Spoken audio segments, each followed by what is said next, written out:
जालिम ज़माना मुझको तुमसे छुड़ा रहा है।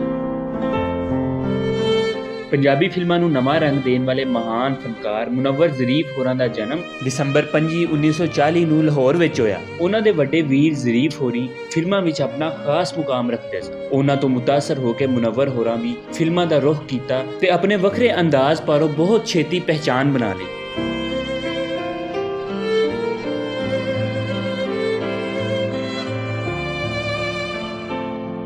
उन्नीस सौ 64 ਵਿੱਚ ਆਉਣ ਵਾਲੀ ਫਿਲਮ ਹੱਥ ਜੋੜੀ ਤੋਂ ਉਹਨਾਂ ਨੂੰ ਉਹ ਅਰੂਜ ਮਿਲਿਆ ਜੋ ਕਿਸੇ ਵੀ ਦੂਜੇ ਮਜ਼ਾਹੀਆ ਫਨਕਾਰ ਨੂੰ ਨਸੀਬ ਨਹੀਂ ਹੋਇਆ।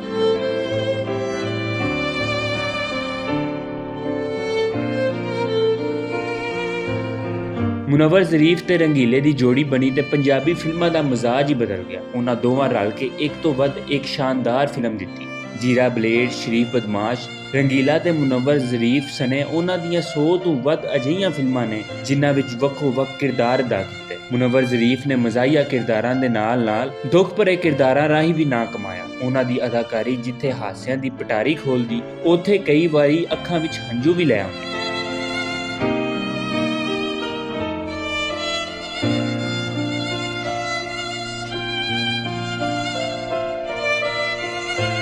ਮਜ਼ਾਹੀਆ ਅਦਾਕਾਰੀ ਦੇ ਖੇਤਰ ਵਿੱਚ ਜੋ ਸ਼ੋਹਰਤ ਮੁਨੱਵਰ ਜ਼ਰੀਫ ਹੋਰਾਂ ਨੂੰ ਮਿਲੀ, ਉਹ ਕਿਸੇ ਵੀ ਦੂਜੇ ਫਨਕਾਰ ਦਾ ਮੁਕੱਦਰ ਨਹੀਂ ਹੋਈ।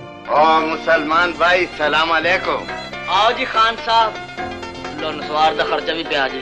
ਅਸੀਂ ਹਾਲੇ ਮਕਾਨ ਵੇਚਣ ਦੀ ਨੀਅਤ ਤੇ ਕਰ। ਲੋਕਾਂ ਨੂੰ ਹਾਸੇ ਵੰਡਣ ਵਾਲਾ ਇਹ ਅਜ਼ੀਮ ਫਨਕਾਰ ਸਿਰਫ 36 ਵਰ੍ਹਿਆਂ ਦੀ ਉਮਰ ਵਿੱਚ 29 ਅਪ੍ਰੈਲ 1976 ਵਿੱਚ ਦੁਨੀਆ ਤੋਂ ਚਲਾਣਾ ਕਰ ਗਿਆ।